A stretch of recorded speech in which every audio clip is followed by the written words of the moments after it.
Speaker صاحب کی جانب سے اجلاس بلانا، کیا اس میں آئین جو ہے وہ یہ اس چیز کی اجازت دیتا ہے یا اس کے اوپر بھی کوئی نہ کوئی بحث ہو سکتی ہے؟ اور دوسرا، یہ جو سیاسی جماعتوں کے اوپر ایک تنقید ہوتی ہے، اوبیسلی آپ ماہر قانون بھی ہیں، ماضی میں آپ MNA بھی رہ چکی ہیں، کہ یہ لوگ جو ہیں اپنے مفادات کا صرف تحفظ کرتے ہیں، سیاسی جماعتیں ان کو ملکی مفاد جو ہے وہ پس پش ڈال دیتے ہیں یہ لوگ۔ IMF کو لیٹر لکھ لیا جی لون نہ دیں۔ دیکھیں اطہر، پہلی بات تو یہ ہے کہ اسپیکر صاحب جو اپنا اختیار جو ان کے پاس نہیں ہے، جس کو استعمال کر کے پارلیمان کا سیشن بلا رہے ہیں، یہ سبجیکٹ ٹو چیلنج ہے، یعنی اس کے خلاف پاکستان کی اعلیٰ عدالت کے اندر ایک پٹیشن دائر ہو سکتی ہے۔ یہ ایک ایسا آئینی نکتہ ہے جو زیر غور ہے، زیر بحث بھی آ سکتا ہے، اور دیگر ماہری قانون اس پہ جو ایکسپرٹس ہیں اس پہ بات کر رہے ہیں کہ آرٹیکل 49 کے مطابق صدر کے جو اختیارات ہیں ان کو اسپیکر یا چیئرمین کس وقت ادا کر سکتے ہیں، جب صدر موجود نہ ہوں یا کہیں کہ میں اپنا فریضہ ادا نہیں کر سکتا۔ کہ صدر مملکت جو پاکستان کی وفاق کی علامت ہے، انہوں نے کہا ہے کہ میں اپنے قومی فریضے کو، اپنی آئینی ذمہ داری کو ادا نہیں کر سکتا۔ انہوں نے تو ایک تحفظ جو ہے اس کو پیش کیا ہے، اور آئینی اپنی ذمہ داری جو ہے اس کے بارے میں بتایا ہے کہ میں صدر ہوں، میں صدر مملکت ہوں، میں آپ کو بتا رہا ہوں کہ آئین کے تحت پارلیمان نامکمل ہے، نامکمل پارلیمان کا اجلاس بلانا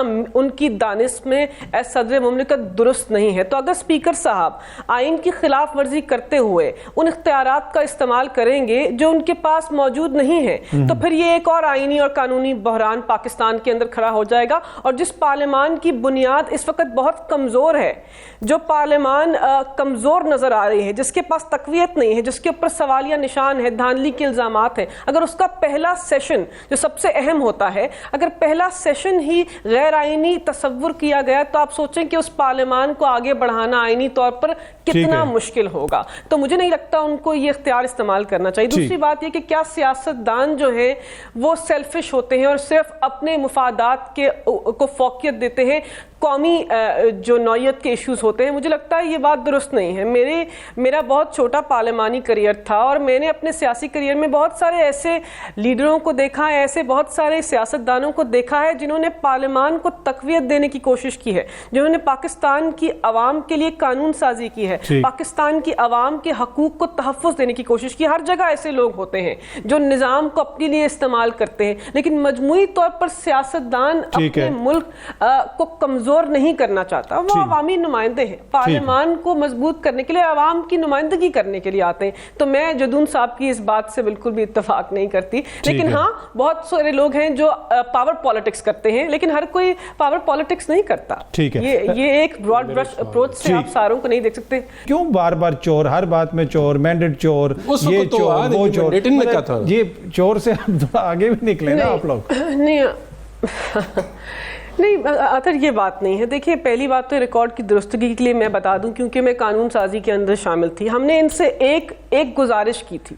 اس وقت جدون صاحب یہاں موجود ہیں، یہ اس وقت پارلیمان میں نہیں تھے، لیکن یہ ہر چیز سے بہت کلوز، یہ ایڈوکیٹ جنرل تھے اسلام آباد کے، اور بڑے مشاورت بھی کی جاتی تھی۔